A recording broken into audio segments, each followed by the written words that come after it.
Spring of 2007 found Maple Hollow still very much the small town it had always been. A place where faces were familiar even when names were not, where the glow of streetlights each evening was enough to signal that another ordinary day had quietly passed. Life there moved slowly, gently, and with a certain innocence. Adults believed they understood every corner of the town.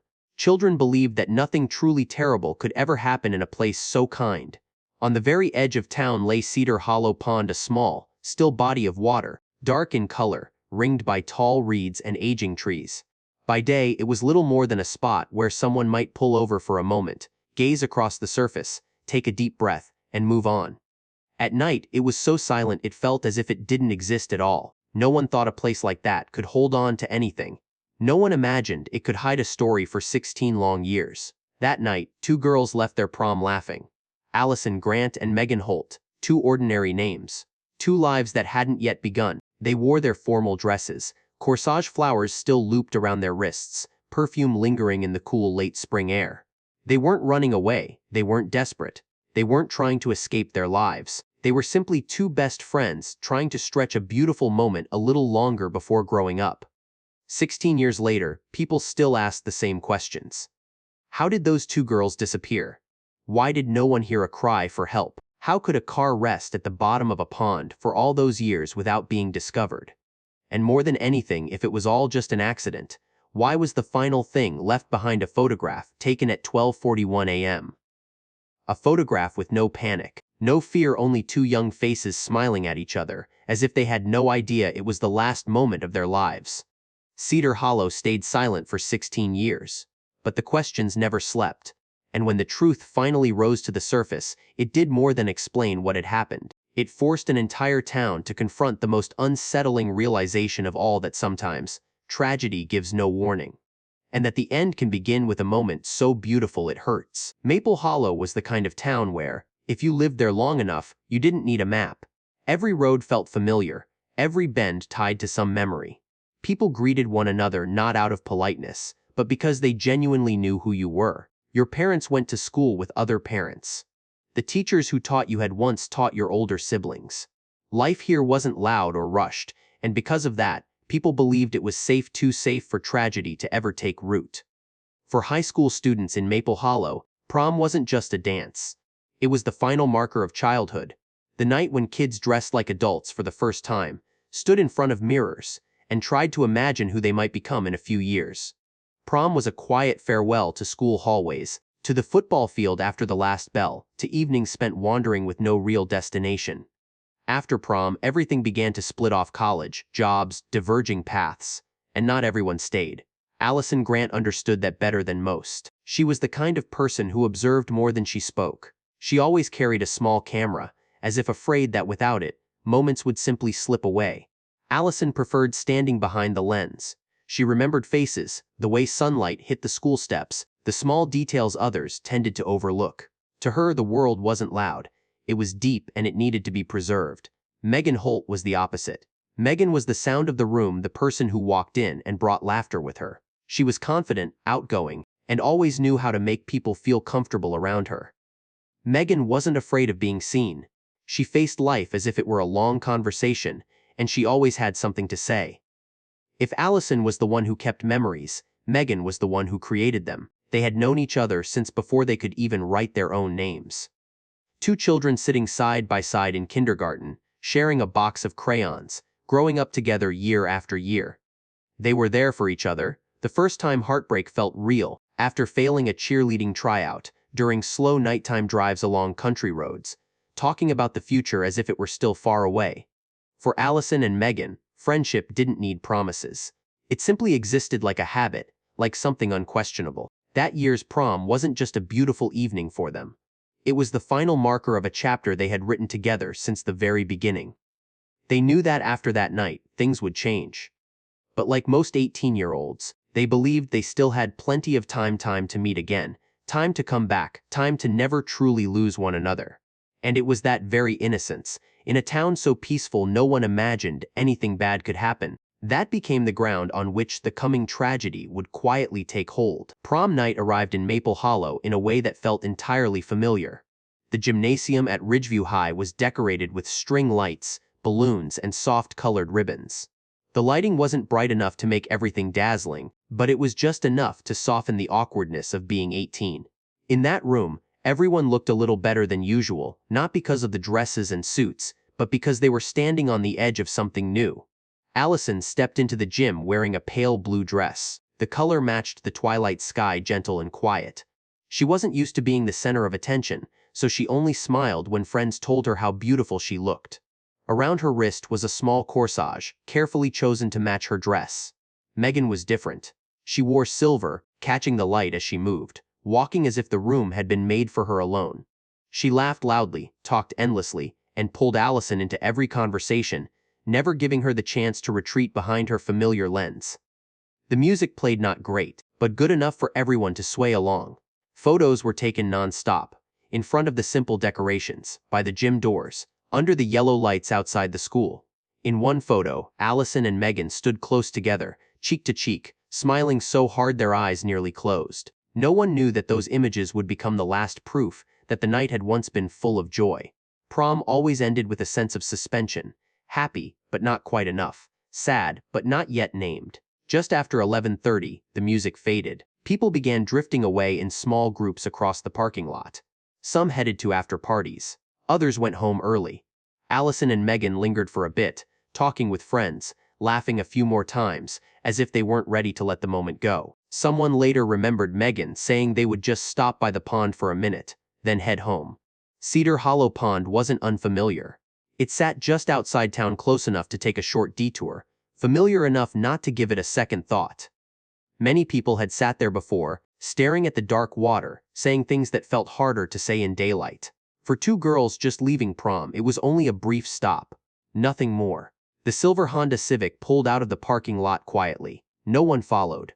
Nothing seemed out of place. The night was cool, the roads empty, streetlights stretching into steady lines of yellow. Inside the car, dresses were folded neatly, the scent of perfume still lingering.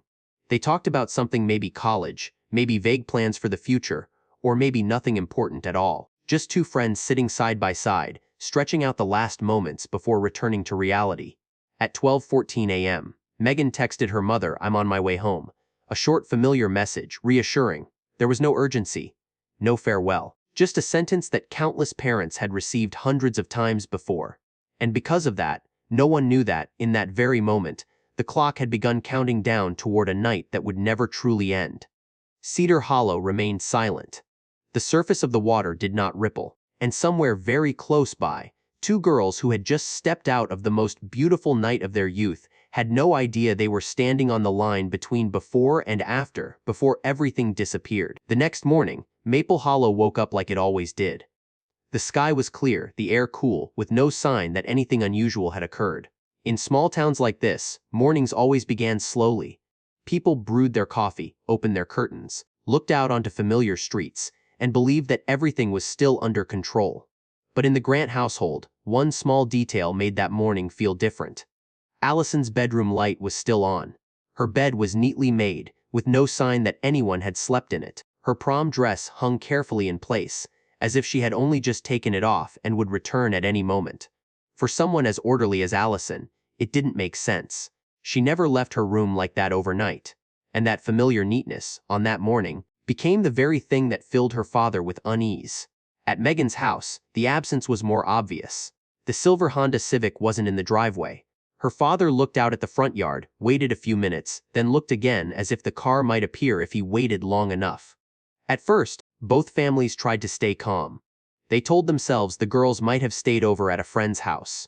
That after prom, it was completely normal, that there was no reason to panic too soon. But as the morning passed with no phone calls, as phones rang and went to voicemail, as messages went unanswered, the silence began to take the shape of fear deeply familiar to parents everywhere. That something had happened, and that they were the last to know. By noon, both families started calling Allison and Megan's friends. No one knew where they were. No one had seen them after prom night. The answers were terrifyingly similar. They left together. They said they were stopping somewhere for a bit, and then no one saw them again. Each answer only widened a gap that couldn't be filled. By afternoon, the worry was no longer speculation. It became a decision. Megan wasn't the kind of person who disappeared without a word. Neither was Allison. They weren't girls who ran away. There were no major conflicts, no strange messages, no signs of preparation for leaving their familiar lives behind. And because of that, the idea that they had simply stayed at a friend's house no longer held. When Megan's father walked into the police station to file a missing persons report, he still hoped it was all a misunderstanding, that in a few hours, the phone would ring, that his daughter would apologize for forgetting to check in. But less than an hour later, the Grant family arrived as well. 2 reports, 2 names. The same window of disappearance. In Maple Hollow, news traveled faster than any official announcement. When police cars began parking outside the family's homes, when neighbors gathered on their porches and lowered their voices, people understood this was no longer about coming home late. This was a real disappearance. And from that moment on, mornings in this town would never feel the same again. The search began almost immediately before Maple Hollow had fully grasped what was happening. In small towns, when someone goes missing, it isn't just a police matter. It belongs to everyone. Neighbors, classmates, teachers, regulars from the local diner all showed up voluntarily, flashlights in hand, carrying the same question in their minds: how could 2 girls simply vanish? Early the next morning, the first search groups fanned out from Route 6. They moved in lines, shining their lights into every bush, every roadside ditch. Some called Allison's name, others called Megan's. Their voices echoed and dissolved into the cold morning air, unanswered. Footsteps pressed into the damp grass, leaving tangled trails, as if the entire town were trying to retrace the path the girls had taken the night before. K-9 units arrived just as the sun rose above the tree line. The dogs followed scents along the ground, pulling their handlers toward Cedar Hollow Pond. Near the edge of the road, in a patch of soft earth, police found the first detail that made the air grow heavy. Tire tracks, clear impressions in the damp soil, veered off Route 6 and pointed straight toward the water. They weren't erratic. They weren't sharp or panicked. The tracks looked strangely calm, as if the car had simply rolled forward under its own momentum. What was unsettling was what wasn't there. No shattered glass, no twisted metal, no broken branches or crushed undergrowth. The tire tracks stopped just a few steps from the water's edge and then disappeared entirely, as if the car had dissolved into thin air, or as if the pond had opened and closed again too quickly for anyone to notice. At that moment, Cedar Hollow Pond looked completely harmless. Its surface was smooth and dark, reflecting the pale gray sky. The reeds stood still, undisturbed. Divers entered the water under nearly zero visibility conditions. Below was mud, tree roots, and years of discarded debris. They searched in shifts, feeling through the darkness, but each time they surfaced, their hands were empty. Without clear answers, the town began creating its own. Rumors spread in familiar ways. At the diner, people whispered that maybe the girls had argued with someone. Others claimed they'd seen a strange man in the parking lot that night. Some believed this wasn't an accident at all, but something far worse. Each version grew slightly as it passed from one person to the next, and with it, fear deepened. Police tried to maintain calm in public. They said they were considering all possibilities, that there was no evidence of foul play, but nothing had been ruled out. Those careful statements, to the townspeople, sounded less like reassurance and more like confirmation that no one truly knew what had happened. And when even those responsible for protecting the town had no answers, unease began to settle into every home. In the days that followed, Cedar Hollow became the center of everything. Fire trucks, police cars, volunteers coming and going without pause. Flowers and photographs of Allison and Megan began appearing along the roadside railings, silent prayers left behind. Every evening, people returned to the pond, staring down into the black water, waiting for a sign. But the pond remained silent, and it was that silence that planted an unshakable feeling in Maple Hollow that something was being hidden. That the answer was close, impossibly close, yet just beyond reach. In the days that followed, Cedar Hollow Pond was no longer just a pond. It became the place where every road seemed to lead. People arrived early in the morning, returned again at dusk, and even after night fell, flashlight beams continued to sweep across the surface. Divers went down again and again. They worked in conditions so difficult that many said it was no longer a search, but groping through thick darkness. The water was cold, the mud deep, tree roots tangled like grasping hands at the bottom. The first day brought nothing, neither did the second. They pulled up things long forgotten: a worn-out tire, rusted pieces of metal, a rotting shopping cart. But there was no silver Honda Civic, no clothing. No sign of Allison or Megan. Each time a diver surfaced, those standing on the shore held their breath, and each time they saw a shake of the head. Hope quietly dissolved, a little more. Cedar Hollow began to acquire a new name, the Bottom. People spoke of it as if it were a place without limits, as if anything that fell into it would vanish forever. Children were forbidden from going near it. Adults slowed down when passing by, glanced across the road, then quickly looked away. What had once been familiar suddenly became a scar in the middle of town. Week after week, the search slowly contracted. The media moved on. Volunteers thinned out. Eventually, only the police and the families remained. And then, even the police had to admit a painful truth. They had no further leads to pursue, no evidence of where the girls had gone, no signs of an accident, no answers to give to the people who still stood by the pond every evening. For the Grant family, time seemed frozen on prom night. Allison's room was kept exactly as it had been. Her clothes remained in their places. Her camera sat on the desk, its battery long dead. Her mother, Karen Grant, often stood in the doorway for a long time, as if waiting long enough might make Allison step out and say it had all been a misunderstanding.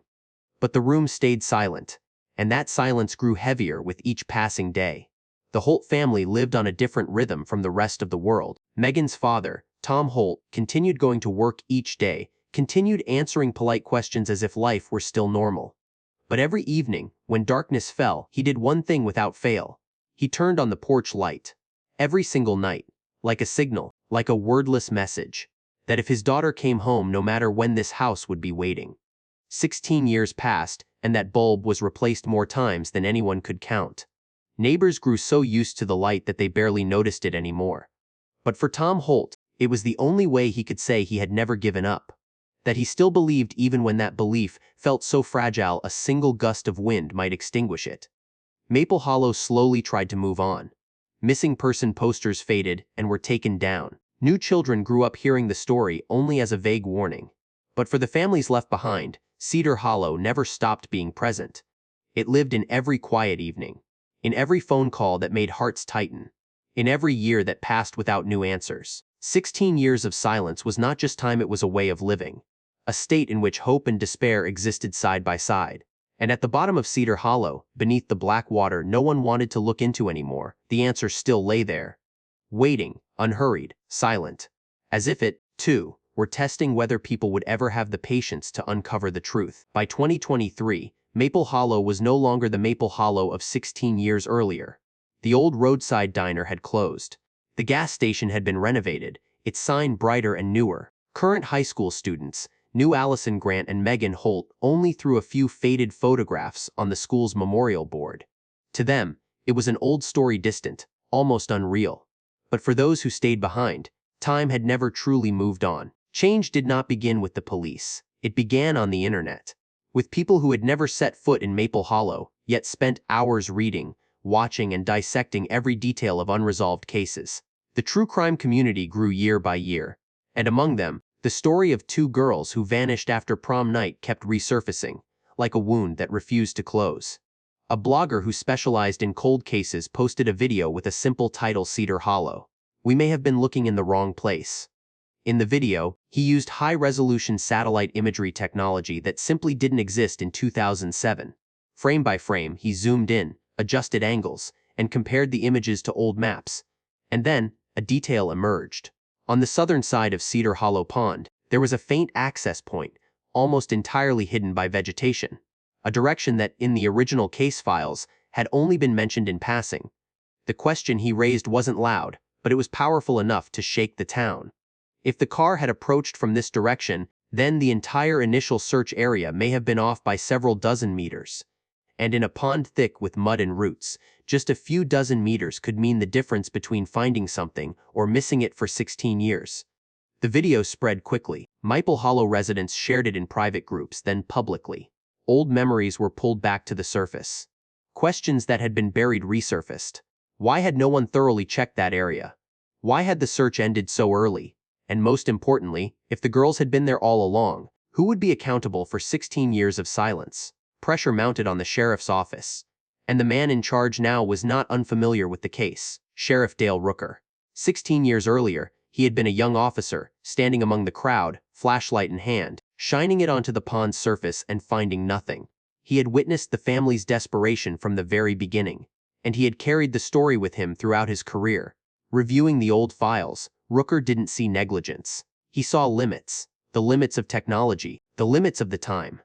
What couldn't be seen in 2007 could be painfully clear in 2023. Cedar Hollow wasn't just a pond, it was a complex water system, with shifting sediment, seasonal mud movement, and unstable depths. A car could sink and be buried so quickly that the sonar of that era would never have detected it. After weeks of tense meetings, a decision was made.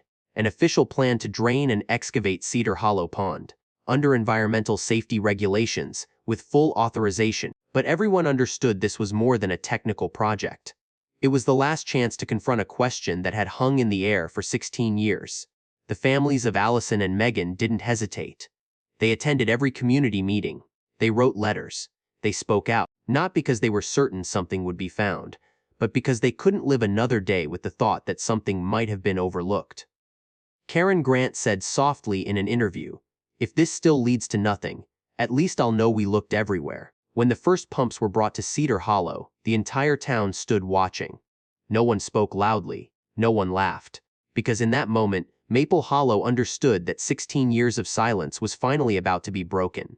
And beneath the dark water, there might not only be a car waiting to be found, but a truth the town was finally ready, or perhaps not ready at all, to face. Draining Cedar Hollow Pond took far longer than expected. The water didn't disappear all at once. It receded little by little, as if the pond itself hesitated to reveal what it had held for so long. Each day, the waterline dropped a few dozen centimeters, exposing thick black mud and the decaying trunks of trees that had been submerged for years. The smell of stagnant water and sludge filled the air, a heavy, ancient odor that made people turn away. Investigators worked in silence. No one spoke much. No one dared to predict anything. After 16 years of waiting, hope had become dangerously fragile. People were afraid that believing too soon would invite yet another familiar blow of disappointment. On the third day, when the water level had dropped low enough in the southern section of the pond, a group of divers moved into the newly exposed mud. This was the area that had never been thoroughly searched before. At first, they found only roots and broken stones. Then one of them stopped. Beneath the thick layer of mud, something caught the light faintly. Metal. At first, no one dared to say what it was.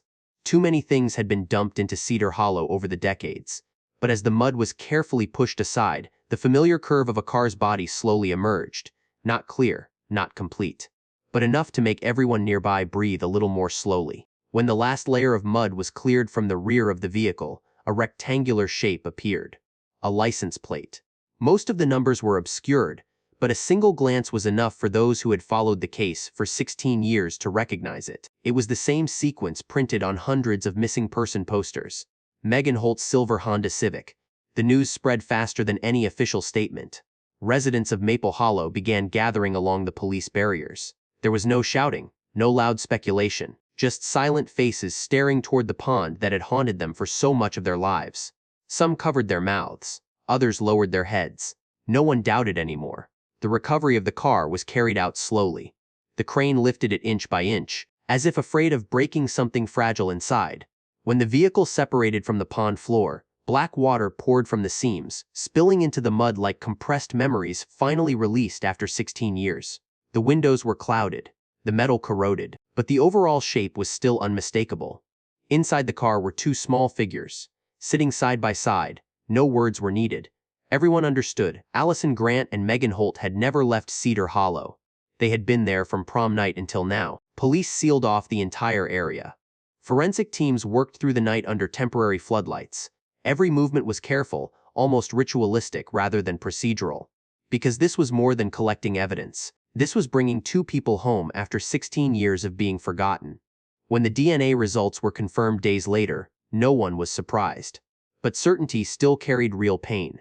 For the families, it was the moment when every remaining theory finally came to an end. No more fragile hope, no more unanswered questions. Only the truth that their daughters had been there, so close, for 16 long years. Maple Hollow did not celebrate. The town fell quiet. Because sometimes finding the answer doesn't bring relief. It only confirms that some griefs have slept for too long, and when they wake, they are just as whole as they were on the first day. When the car was finally pulled from Cedar Hollow, many believed the story had at last come to an end. That 16 years of waiting had led to a conclusion that was painful, but simple. An accident, a moment of carelessness, a tragedy no one intended. But the deeper investigators went into the examination of the Honda Civic, the more small details inside the vehicle began to tell a different story. A quiet one, but impossible to ignore. The first thing that gave investigators pause was the gear shift.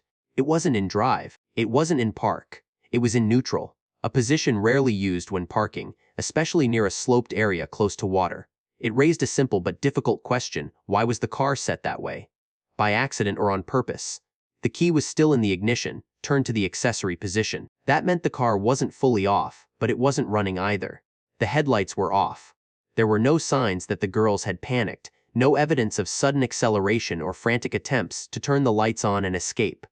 In a sudden accident, human instinct usually leaves traces: a hard brake, a sharp turn, some mark of fear. This car showed none of that. Toxicology results complicated things further. No alcohol, no drugs. Allison and Megan were completely sober at the time the car entered the pond. That ruled out one of the most common explanations for late-night, post-prom accidents. There was no intoxication, no loss of control due to substances. Just two young women, clear-headed, familiar with the roads, and well aware of the area they were in. The way the car entered the water also didn't match typical accident patterns. According to scene analysis, the vehicle didn't plunge straight in. It drifted gradually, entering the water at a shallow angle, producing almost no sound. No broken branches, no scattered debris, as if the car had simply rolled down quietly, in complete silence. That detail alone left many wondering: if this was an accident, why was it so calm? Police put forward an official explanation. The girls may have parked too close to the pond's edge. The parking brake might not have been fully engaged. The ground was damp and slick after a spring day. The car slowly rolled backward, and once water entered the cabin, events unfolded too quickly to react. On paper, it was entirely possible, and for many, it was the most reasonable explanation. But logic and emotion don't always move together. In town, conversations began again. Some said the car's angle was too precise. Others argued that two intelligent, cautious girls wouldn't make such a simple mistake. A former investigator who had worked the case years earlier said in a private interview that the scene lacked the chaos usually associated with an accident. That single comment spread quickly, like a spark landing on doubts that had never fully gone out. Online, true crime forums dissected every detail. Every photograph, every line of the report. People recreated diagrams, measured distances, compared the case to similar incidents. Some were convinced it was nothing more than a heartbreaking chain of coincidences. Others insisted something was still being left unsaid. And while those debates played out, Allison's and Megan's families stood caught between two worlds: one that wanted acceptance for the sake of peace, and another that sensed the answer was still incomplete. Megan's father once said he didn't need a dramatic story. He just needed an explanation his heart could accept. Allison's mother felt the same. She wasn't searching for a culprit, she was searching for the truth. But sometimes, the truth doesn't arrive in a clear shape. It comes as a collection of small details, just enough to keep people awake at night. And it was in that uneasy space between accident and suspicion, between logic and emotion, that the story of Cedar Hollow opened once more. Not because there was a lack of evidence, but because there were too many details that refused to stay still. As if the pond had given back the car, yet kept a part of the answer for itself. As the investigation neared its end, no one was expecting anything new. The car had been found, the identities confirmed, a provisional explanation had been accepted. For many, it felt like the moment to close the book. But sometimes, the smallest details arrive last, and they carry a weight no one anticipates. During the inventory of evidence recovered from the Honda Civic, a technician discovered an item wedged deep inside the glove compartment. A disposable camera, the inexpensive kind that was common in the years before phones could take photos the way they do now. The plastic casing had yellowed, coated in mud and residue. The film inside had swollen after years underwater. At first glance, no one believed anything could possibly be salvaged. But procedure is procedure. The camera was sealed and sent to a lab specializing in the recovery of water-damaged film. Expectations were low. Many assumed it was simply a final formality, a box to be checked before the case could be fully closed. The waiting stretched on in silence, much like the case itself had existed for 16 years. Then one day, the call came from the lab.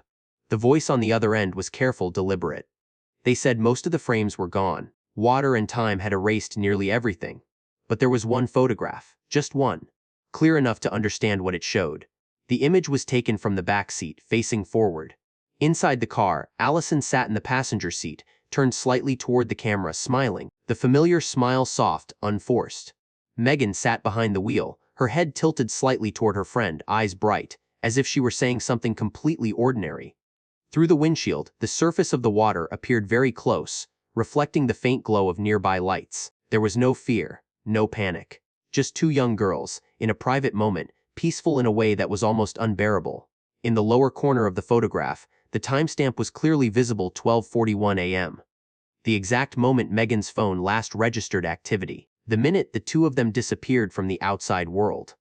No one knew how long before the end the photo had been taken: seconds, perhaps minutes. But everyone understood that it was the last moment in which they were fully aware of everything around them. When the families were shown the photograph, the room fell completely silent. There were no immediate tears, no questions.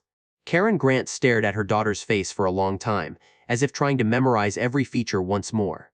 Then she spoke very softly, saying that at least in that moment, Allison hadn't been afraid. She saw her daughter at peace. And for a mother, that was both a comfort and a pain beyond words. Tom Holt looked at the photograph as well. He didn't say much. But those who were present later said that, for the first time in 16 years, his eyes were no longer searching. As if, at last, he had truly seen his daughter in her final moment, not in imagination, but in something real. The photograph was never released publicly. Police kept it private out of respect for the families, but word of its existence still spread. To the public, it became a subject of debate. To true crime communities, every detail of the frame was analyzed. But to Allison's and Megan's families, the photograph was not evidence. It was a goodbye never spoken aloud, not dramatic, not marked by tears in that instant. Just two friends looking at each other, smiling, in a car parked near the water.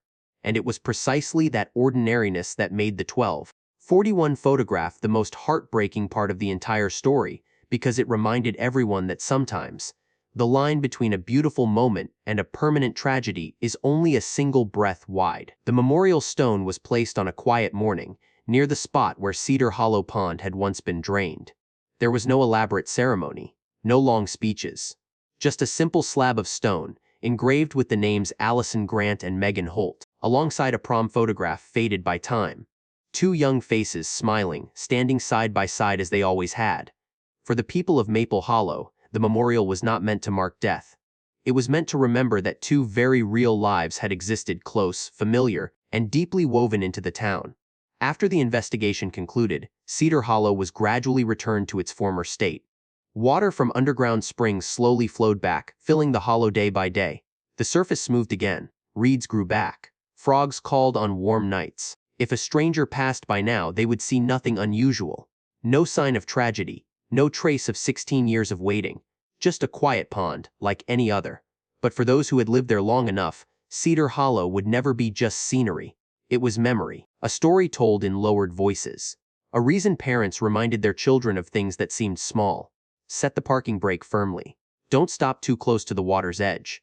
Those simple cautions, after everything, carried more weight than any formal lesson ever could. The tragedy of Allison and Megan had no villain, no grand conspiracy, no dramatic climax. It came from a series of ordinary things: a prom night, a familiar decision to stop somewhere, a moment of inattention, and then everything slipped out of reach. That ordinariness is what made the story so haunting, because it reminds us that sometimes, life doesn't need warning signs to turn down a path with no return.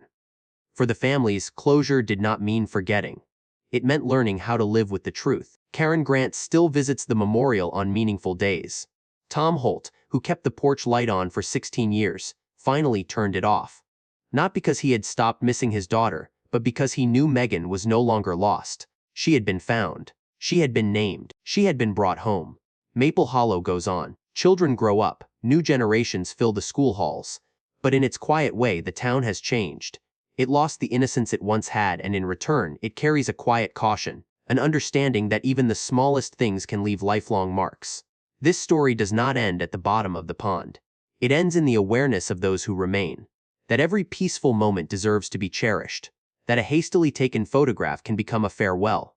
And that sometimes, the most painful realization is how fragile the line between before and after truly is. Cedar Hollow is silent again. But this time that silence hides nothing. It remains only as a smooth mirror reflecting the sky. And beneath that sky, The memory of two girls on prom night will always remain a gentle reminder that never fades.